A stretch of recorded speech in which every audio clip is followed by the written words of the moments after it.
And now I'm joined by Ryan Ozawa. He is our local tech expert with all things tech, of course, here in the state of Hawaii. And you have a big event coming up tomorrow. That's right. Well, I first of all want to invite everybody down to the Hawaii Geek Meet. It's our 13th annual, well, not annual thanks to the pandemic, but it's a lucky number. And it's a free, family-friendly festival at Magic Island. And it's really open for kids and families because, believe it or not, geeks periodically reproduce.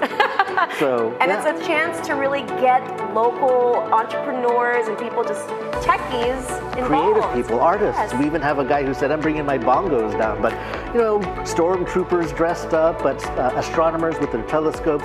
Even Hawaiian Telecom is going to be there talking about connectivity. So it's the whole gamut from companies to just local clubs. The one that I just discovered that I love is a bunch of folks that like to build their own keyboards. And like, we're talking like each individual key and stuff, I guess, you know, everything's a hobby these days. Yeah, oh no, it sounds amazing, and a chance really to feed off of each other's energy, because we've been cooped up for so long. Oh my gosh, you're right. And I think all geeks really need to get out into the sun a little bit more. A little bit. So that's tomorrow at Magic Island. Perfect. What time? 9 to 3. 9 to 3. So stop by, say hi to Ryan, he'll be there.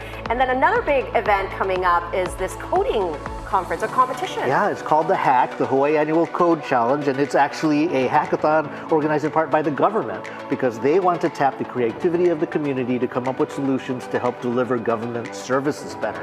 So if you're ever standing somewhere like this could be done better, well, yes, and they know, and individual departments are going to pitch problems like maybe the line is too long and how can we solve that. But you don't have to be a coder. They have no code, low code, and code competitions, and you can win cash prizes in addition to perhaps solving a government problem. Oh my gosh, and I can think of one, a very big one, the unemployment. Did they solve that That's yet, come up a few times, okay. Yeah. So that'll be something coming up. that needs to be. That's something. Go pitch that. October 4th, it's a 3-week program, so you have time to actually build something. Ah, gotcha. Okay, that's exciting, definitely, and very useful and practical.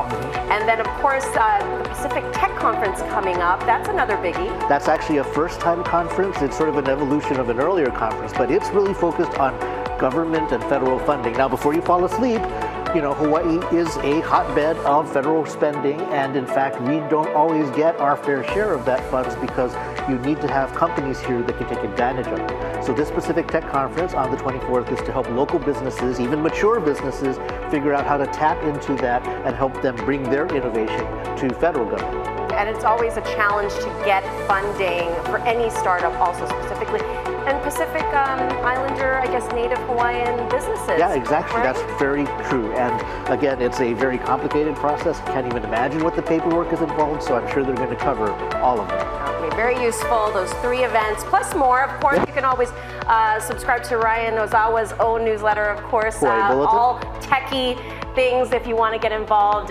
We're definitely a tech hub. They didn't know that, but we are. For sure, and I'll send you some other events. You can maybe put it on the website. Yeah, and look at our website, hawaiinewsnow.com, for all that info. All right, thanks, Ryan. Always good to have you. Always a pleasure. Okay, and we'll be right back.